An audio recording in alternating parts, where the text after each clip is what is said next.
Menteri Kelautan dan Perikanan Sakti Wahyu Trenggono memberikan pengakuan terhadap lemahnya kinerja kementeriannya saat ini. Dirinya beranggapan kelemahan tersebut dilihat dari pengawasan serta pemanfaatan ruang laut.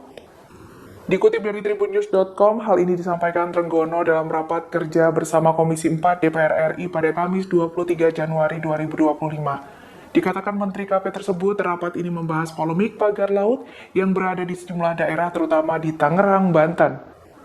Trenggono mengatakan kelemahan di KKP merupakan akibat dari adanya keterbatasan anggaran yang dimiliki.